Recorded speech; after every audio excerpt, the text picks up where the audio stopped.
اعوذ باللہ من الشیطان الرجیم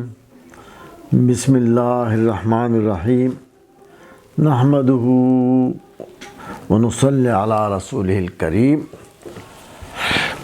اللہم صلی علی محمد وعلی آل محمد کما صلیت علی ابراہیم وعلی آل ابراہیم انک حمید مجید۔ آج کا میرا موضوع ایک انتہائی اہم مناسبت سے ہے اور وہ ہے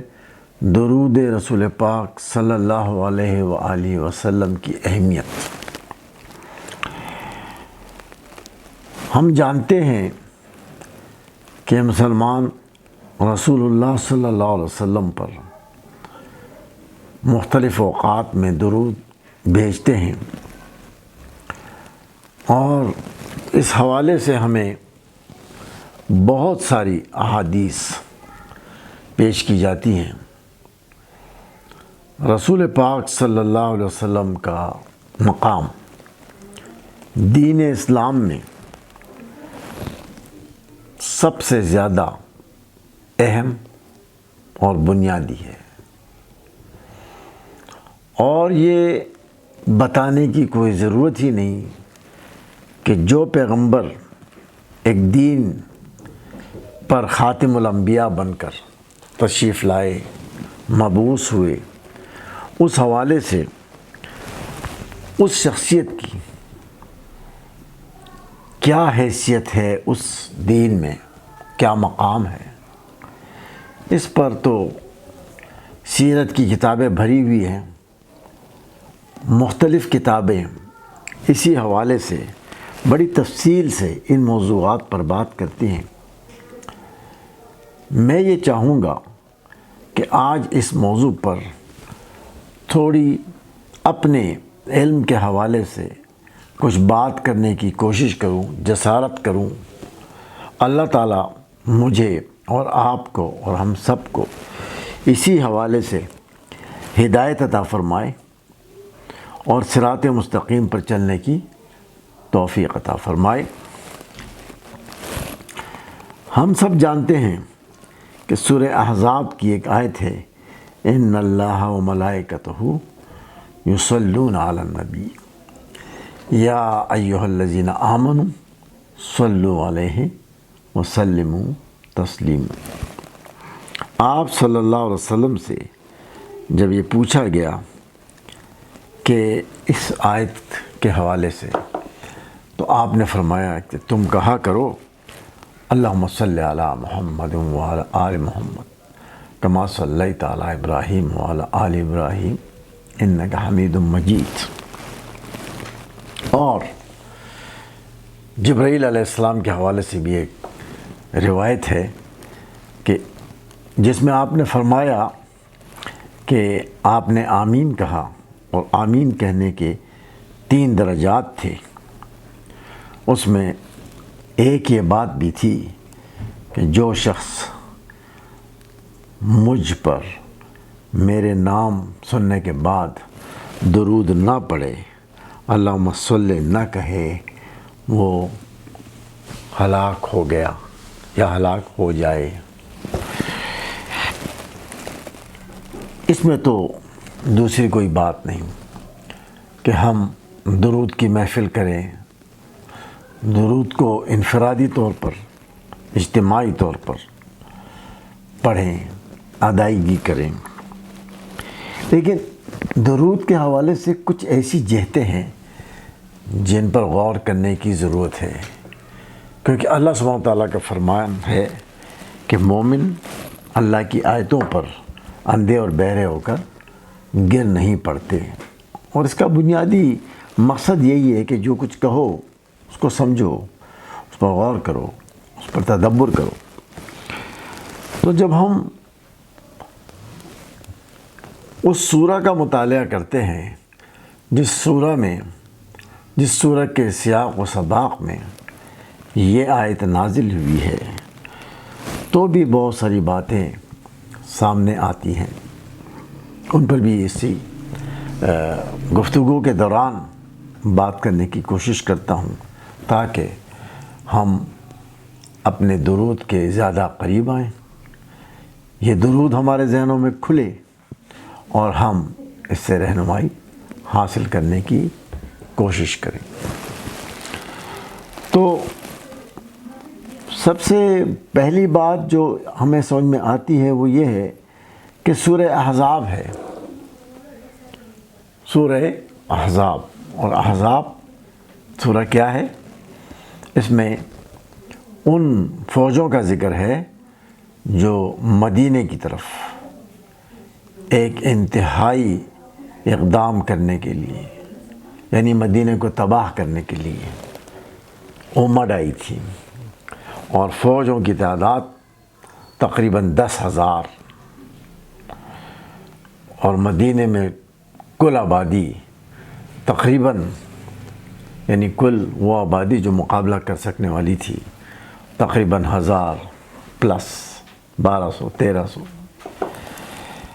اس حوالے سے جو سورہ ہے اس میں اللہ سبحانہ و تعالیٰ کی رہنمائی کا بنیادی ذکر کیا گیا ہے کہ ان اللہ و ملائکتہ یصلون علی النبی یا ایھا الذین آمنوا صلوا علیہ وسلموا تسلیما، کہ اللہ سبحانہ و تعالیٰ نے اپنے نبی صلی اللہ علیہ وسلم پر نزول فرمایا رحمتوں کا ملائکہ کے حوالے سے، اور آپ صلی اللہ علیہ وسلم نے ان چیزوں کو تسلیم کیا، اور اے مسلمانوں تم بھی ان باتوں کو ویسے ہی منوعاً تسلیم کرو، اور انہی تعلیمات پر چلو کہ جن پر چلنے کا، جیسے ان پر چلنے کا حق ہے۔ اور مزے کی بات یہ ہے کہ فرمایا کما صلیت علی ابراہیم، اسی طرح کا نزول ابراہیم علیہ السلام پر اور ان کی آل پر ہو چکا ہے، اسی طرح سے اے اللہ آپ صلی اللہ علیہ وسلم کی اور ان کی آل اور ان کی امت پر انہی رحمتوں کا نزول فرمائیے۔ رسول پاک صلی اللہ علیہ وسلم کے حوالے سے ان رحمتوں کا نزول جاری ہے۔ اس کی وجہ یہ ہے کہ ہم سب ان کی شفاعت کے امیدوار ہیں، اور اللہ سبحانہ و تعالیٰ نے فرمایا کہ عین ممکن ہے کہ اللہ سبحانہ و تعالیٰ آپ کو وہ مقام عطا فرمائے جو مقام محمود ہو، اور اس کے لیے ہماری دعائیں جاری ہیں۔ ہماری طرف سے اللہ سبحانہ و تعالیٰ کے استدعا جاری ہے کہ اے اللہ آپ صلی اللہ علیہ وسلم کو بہترین سے بہترین مقام عطا فرمائیے، مقام محمود۔ اور اسی حوالے سے ہم آپ کی شفاعت کے بھی متمنی ہیں، طلبگار ہیں، اور اللہ تعالیٰ ہمیں عطا فرمائے۔ تو ہمارے کرنے کا کام کیا ہے؟ کیا ہم یہی کہہ کے چپ ہو جائیں، خاموش ہو جائیں، یا یہ کہ اس درود سے ہم اس پیغام کو جاری و ساری رکھیں جس کے لیے پیغمبر اکرم صلی اللہ علیہ وسلم کو مبعوث فرمایا گیا؟ آپ دیکھیے کہ پیغمبر اکرم صلی اللہ علیہ وسلم جب آپ پر وحی کا نزول ہوا تو جبریل علیہ السلام آئے، اس کے بعد کس طرح سے آپ صلی اللہ علیہ وسلم نے اللہ سبحانہ و تعالیٰ کی رہنمائی میں، ہدایت میں چلتے ہوئے مکہ کو چھوڑا۔ آپ نے بہت سارے مسلمانوں کو حبشہ کی طرف روانگی کا حکم دیا۔ یہ جو سب کچھ آپ فرما رہے تھے اس کے لیے قرآن پاک فرماتا ہے وَمَا يَنطِقُ عَنِ الْهَوَىٰ إِنْ هُوَ إِلَّا وَحْيٌ يُوحَىٰ، کہ آپ صلی اللہ علیہ وسلم نے اپنی مرضی سے کوئی بات نہیں کی، اپنی مرضی سے کوئی کام بھی نہیں کیا، بلکہ جو کچھ ہوا ہے آپ صلی اللہ علیہ وسلم پر وحی کے نزول کی، ہدایت کی روشنی میں ہوا۔ تو اگر آپ بدر میں گئے ہیں اور اگر آپ احد میں گئے ہیں، اور اگر آپ خندق میں گئے ہیں، احزاب جس کا بھی میں نے ذکر کیا اس میں گئے ہیں، اور اگر آپ نے اپنی ساری زندگی کو اسلام کے مشن کے لیے وقف کیا تھا، تو سوچئے کہ مسلمان کے لیے، جس کے لیے ہم دعا کرتے ہیں کما صلیت علی ابراہیم وعلی آل ابراہیم اللہم صلی علی محمد وعلی آل محمد، یہ جو محمد صلی اللہ علیہ وسلم کی آل ہے نا، یہ ساری کی ساری امت ہے۔ اس ساری امت کو وہ کام کرنا ہے جو پیغمبر اکرم صلی اللہ علیہ وسلم نے خود کیا، اور جس طرح صحابہ کرام رضی اللہ تعالی عنہم نے آپ صلی اللہ علیہ وسلم کے ساتھ ایک دیوار بن کر، ایک سیسا پلائی ہوئی دیوار بن کر آپ کے ساتھ کھڑے ہو گئے، آج یہ پیغام چاہ رہا ہے کہ آج کے سارے مسلمان پیغمبر اکرم صلی اللہ علیہ وسلم کے اس مشن کے ساتھ اسی سیسا پلائی ہوئی دیوار کی طرح کھڑے ہو کر گواہی دیں، لا الہ الا اللہ محمد الرسول اللہ صلی اللہ علیہ وآلہ وسلم۔ یہی مقصد ہے زندگی کا مومن کی، اور یہی مقصد ہمیں دیا گیا پیغمبر اکرم صلی اللہ علیہ وسلم کی حیات پاک سے، کہ آپ کا سینہ پھٹتا تھا جب آپ لوگوں کو جہنم کی آگ کی طرف جاتا ہوا دیکھتے تھے۔ آپ صلی اللہ علیہ وسلم ایک مینار روشنی، ایک روشنی کا مینار بن کر، ایک بقعہ نور بن کر، ایک ہدایت کا پہاڑ بن کر دنیا کے لیے ایک پیغام لے کر آئے کہ اے انسانوں، اے انسانیت، اے تمام انسانیت، تمہاری نجات اللہ سبحانہ و تعالیٰ کے بتائے ہوئے طریقہ کار میں ہے۔ اگر تو ہم دل سے یہ درود اسی طرح پڑھیں کہ جیسے اس کے پڑھنے کا حق ہے، تو اس کے لیے ہمیں ہمارے ذہن میں وہ سارے کا سارا منظرنامہ گھوم جائے گا کہ ہم آپ صلی اللہ علیہ وسلم کے پیغام اور آپ کے مشن میں شامل ہو جائیں۔ اب ذرا سوچئے کہ جیسے کہ ہم نے کہا کہ ابراہیم علیہ السلام، تو بتائیے آبائے پیغمبران ابراہیم علیہ السلام کن کن قربانیوں سے گزرے ہیں۔ سوچنے والی بات ہے کہ جس طرح آبائے پیغمبران نے کعبے کی تعمیر فرمائی، جس طرح سے ہجرت کی، جس طرح سے ایک ایک امتحان میں سے گزرے، اور اسی امتحان سے گزرنے کے بعد اللہ سبحانہ وتعالیٰ نے فرمایا کہ میں نے ابراہیم علیہ السلام کو مختلف اوقات میں آزمایا، اور میں نے ان کو اس طرح سارے اپنی بادشاہی کی سیر کرا دی۔ یہی چیز پیغمبر اکرم صلی اللہ علیہ وسلم نے درجہ بدرجہ اپنے حالات کے مطابق، اپنے واقعات کے مطابق انہی آزمائشوں سے گزرے، کہ چونکہ آپ صلی اللہ علیہ وسلم ابراہیم علیہ السلام کو بابائے پیغمبران کہہ کر مخاطب فرمایا کرتے تھے، اور آپ فرماتے کہ ابراہیم علیہ السلام میرے باپ ہیں،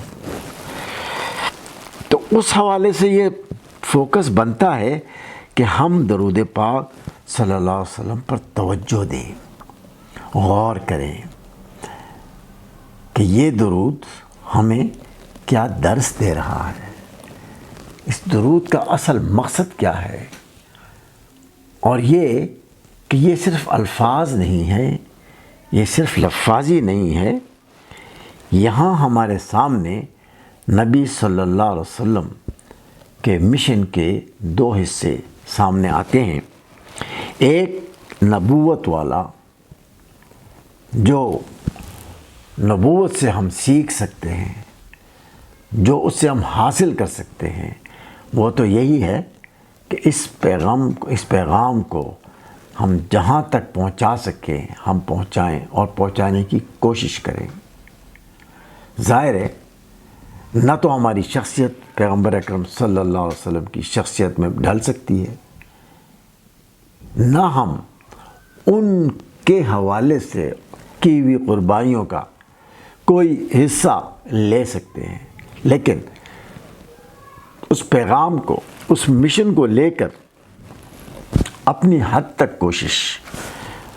کرنے کی کم از کم کاوش تو کر سکتے ہیں. دوسرا حصہ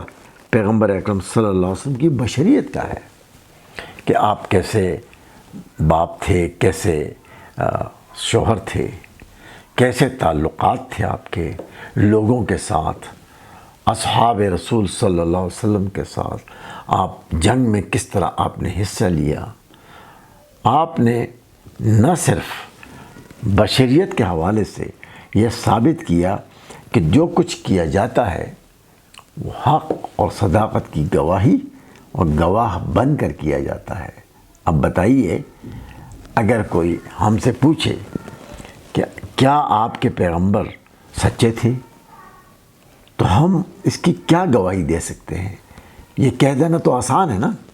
کہ پیغمبر علیہ السلام سے کوئی سچا نہیں تھا، لیکن ثبوت اگر کوئی مانگے تو اگر بدر نہ ہو اور احد آپ کے سامنے نہ ہو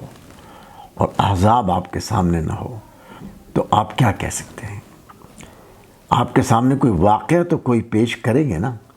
وہ واقعہ بشریت کا ہوگا. اور جب واقعہ بشریت کے حوالے سے آپ بات کرتے ہیں تو آپ دندان مبارک کی شہادت کی گواہی لے کر آتے ہیں کہ وہ کیسا پیغمبر تھا کہ جس نے اپنے دانت غزوہ احد میں شہید کروائے، اپنے چچا کو شہید کروایا، اپنے خاندان کی قربانی دی. اس سے بڑی گواہی کسی کے سچ کی کیا ہو سکتی ہے؟ تو بات یہ ہے کہ اس حوالے سے وہ جو ماڈل ہے بشریت کا وہ ہمارے سامنے آ جاتا ہے. ایک طرف بشریت کا ماڈل ہے، دوسری طرف رسالت کا ماڈل ہے. دونوں حیثیتوں میں ہم رسول پاک صلی اللہ علیہ وسلم کو دیکھتے ہیں. بشریت میں ہم آپ کا لڑکپن بھی دیکھتے ہیں، آپ کی پیدائش بھی دیکھتے ہیں، آپ کی جوانی، آپ کی ازواج، اولاد اور آپ کے اسلام کے پھیلانے کے مراحل طے کرتے ہوئے درجہ بدرجہ دیکھتے ہیں. اور ہم دیکھتے ہیں کہ ان اللہ و ملائکتہ یصلون علی النبی، کہ آپ صلی اللہ علیہ وسلم کی قدم بقدم اللہ سبحانہ وتعالیٰ نے رہنمائی فرمائی. تو ایمان والے ان پہ فرض ہو جاتا ہے کہ وہ اسی راستے پر چلتے ہوئے اور تسلیم و رضا پر چلتے ہوئے، پیغمبر اکرم صلی اللہ علیہ وسلم کے نقش پا پر چلتے ہوئے، یہ دیکھتے ہوئے کہ نقش پائے رسول صلی اللہ علیہ وسلم اسلام کی بقا کے لیے، اس کے نشر اور اشاعت کے لیے کہاں سے کہاں پہنچے، کتنے قدم آپ نے اٹھائے اس راستے میں، اور کتنے قدم ہم اٹھا رہے ہیں اس راستے میں. یہ ماڈل کی بات ہے کہ ہم رسول پاک صلی اللہ علیہ وسلم کا ماڈل اپنے سامنے رکھیں اور اپنی زندگی کے ماڈل کو اس ماڈل سے، ایک طرف بشریت ہے اور ایک طرف رسالت ہے، رسالت کا کام بھی آپ نے کرنا ہے اور بشریت کا کام بھی آپ نے